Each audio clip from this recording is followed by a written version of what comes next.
Hello students, Buniyaad physics classes में आपका स्वागत है। First of all welcome to 11th class. बहुत खुशी हो रही होगी ये जानकर आप 11th क्लास में होने वाले हैं। तो let's start with physical world. जैसे आप 10th क्लास में पढ़ चुके हैं, फिज़िक्स के आप लोगों के 3 चैप्टर थे, प्रकाश, विद्युत धारा, कार्य ऊर्जा और शक्ति।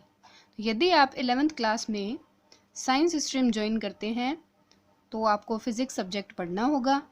स्टार्ट करते हैं बेसिक से। सबसे पहले फ़िज़िक्स पढ़ने के लिए ज़रूरी है कि आप फिज़िकल वर्ल्ड के बारे में कुछ जानें। सबसे पहले बात करते हैं विज्ञान। आप विज्ञान के विद्यार्थी होने जा रहे हैं तो आपको पता होना चाहिए विज्ञान की परिभाषा क्या है। तो भौतिक जगत में जितनी भी घटनाएं घटित होती हैं उन सभी का क्रमबद्ध अध्ययन विज्ञान कहलाता है। और कुछ नहीं है, हमारे आसपास होने वाली जितनी भी घटनाएं हैं यदि उनको एक सीरियल में रखकर पढ़ा जाए तो उसे हम विज्ञान कहेंगे। विज्ञान की ही एक शाखा है भौतिक विज्ञान। भौतिक विज्ञान को परिभाषित करने का तरीका क्या है कि प्रकृति तथा प्राकृतिक घटनाओं की व्याख्या विज्ञान की जिस शाखा के अंतर्गत की जाती है उसी शाखा का नाम है भौतिक विज्ञान। अर्थात प्रकृति और प्रकृति में घटने वाली समस्त घटनाओं को जिस विषय के अंतर्गत समझा जाता है उस विषय का नाम क्या लिखा जाता है? भौतिक विज्ञान। या अन्य परिभाषा के रूप में हम देख सकते हैं कि द्रव्य अर्थात क्या होता है? पदार्थ। तो पदार्थ तथा ऊर्जा के विभिन्न स्वरूपों के बारे में जिस विषय के अंतर्गत अध्ययन किया जाता है वह विषय क्या है? भौतिक विज्ञान।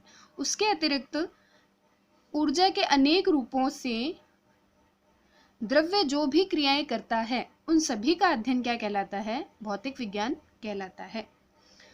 उसके बाद देखिए कि कोई भी शाखा है तो उसके बहुत सारे पार्ट्स डिवाइड होते हैं। तो भौतिक विज्ञान के बेसिकली 2 पार्ट्स हैं। एक को तो हम कहेंगे चिरसम्मत भौतिकी और दूसरे को कहेंगे आधुनिक भौतिकी।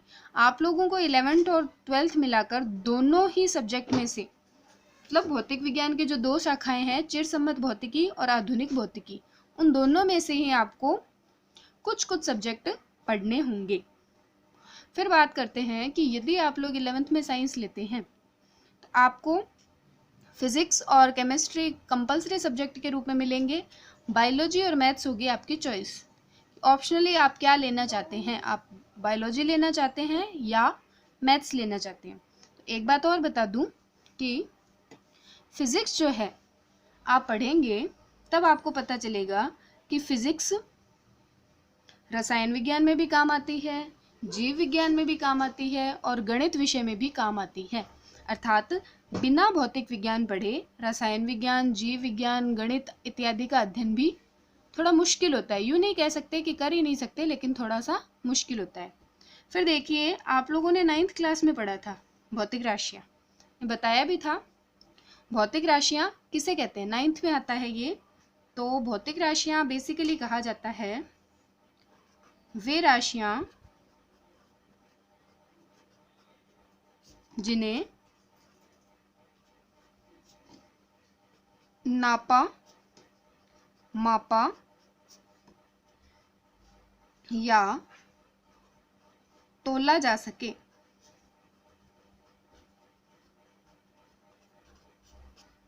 वे राशियां जिन्हें नापा, मापा या तोला जा सके क्या कहलाती है? भौतिक राशियां।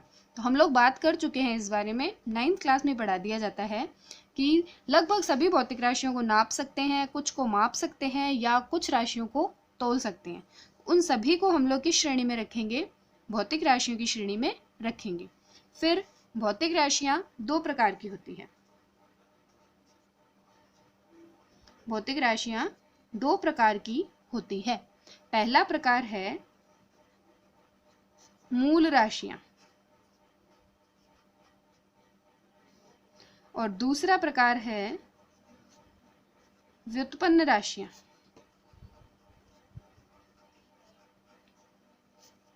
तो भौतिक राशियां 2 प्रकार की है, मूल राशियां, व्युत्पन्न राशियां। मूल राशियां वे राशियां होंगी जिन्हें व्यक्त करने के लिए किसी अन्य राशि की आवश्यकता नहीं होती, अर्थात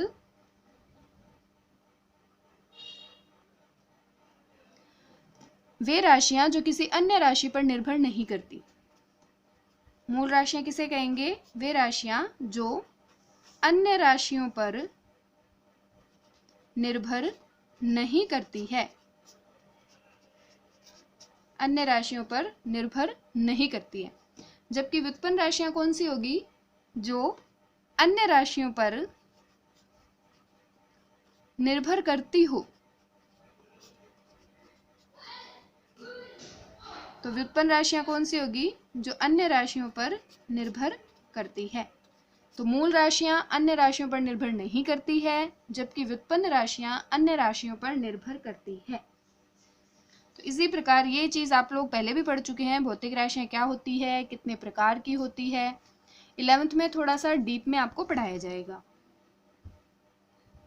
इसी क्रम में आगे बढ़ते हैं। तो देखिए, यदि आप भौतिक राशियां पढ़ रहे हैं तो हम लोगों ने लिखा था परिभाषा में कि नापा, मापा या तोला जा सके। इसका मतलब क्या हुआ कि भौतिक राशियों का मापन अति आवश्यक है। तो मापन किसे कहेंगे?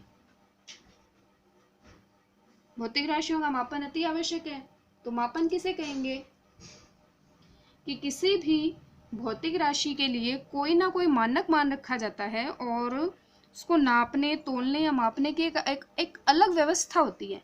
तो उसको हम लोग किस श्रेणी में रख सकते हैं? मापन की श्रेणी में रख सकते हैं। और मापन के लिए किसी ना किसी मानक मात्रक की आवश्यकता अवश्य होती है। देखिए, ये लैंग्वेज थोड़ी आप लोगों के लिए नई है, लेकिन फिर भी ध्यान से सुनते रहें, बात समझ में आती रहेगी। तो आपको यदि कहा जाए कि आपके घर से स्कूल कितनी दूर है, तो आप 1 किलोमीटर, 50 मीटर या 150 किलोमीटर या फिर 75 मीटर, कुछ ना कुछ जवाब जरूर देंगे। तो यहाँ एक खास बात है, 50 मीटर लिखिए, 100 मीटर लिखिए, 1 किलोमीटर लिखिए। तो यहाँ ये देखिए 50, 100 और 1, ये तो क्या है? संख्याएं। लेकिन साथ में और अलग चीज आप लोगों ने एक और चीज क्या लिखी? Metre, metre, kilometre. तो ये होते हैं मात्रक। तो किसी भी भौतिक राशि को यदि मापना है तो उसके लिए मात्रकों की आवश्यकता होती है। तो जिस प्रकार भौतिक राशियां 2 प्रकार की होती है, उसी प्रकार मात्रक भी 2 प्रकार के होते हैं। अब बारी आती है कि मात्रक कहते किसे हैं? भाई, मात्रक को अगर परिभाषित करना हो तो हम लोग क्या कहेंगे? किसी भी भौतिक राशि के वास्तविक मूर्त रूप को मात्रक कहते हैं, जिसके द्वारा उसे नापा, मापा या तोला जा सकता है। कहने का मतलब क्या है कि किसी भौतिक राशि के निश्चित वास्तविक मूर्त रूप को उस राशि का मानक मात्रक कहते हैं। खास बात क्या है कि किसी भी राशि का जो मात्रक होता है, किसी भी राशि का मात्रक, ये एक महत्वपूर्ण संबंध है। किसी भी राशि का मात्रक उसके आंकिक मान के व्युत्क्रमानुपाती होता है। आंकिक मान का मतलब, जैसे आपके घर से स्कूल कितना दूर है, तो 50 मीटर, ठीक है। तो 50 तो होगा आंकिक मान और मीटर होगा मात्रक। तो इन दोनों के बीच में संबंध क्या है कि मात्रक आंकिक मान के व्युत्क्रमानुपाती होता है। मात्रक को इंग्लिश में कहा जाता है यूनिट। आंकिक मान को हम न्यूमेरिकल वैल्यू कह सकते हैं या परिमाण कहा जाएगा। बार बार एक वर्ड काम में लिया जाएगा। ये जो भी संख्यात्मक मान है उन सबके लिए फिजिक्स में एक वर्ड काम में लिया जाएगा जिसे हम परिमाण कहते हैं। तो इसे न्यूमेरिकल वैल्यू या फिर n से डिनोट करते हैं। तो इस संबंध को लिखने का एक अन्य तरीका क्या है? U समानुपाती 1/n।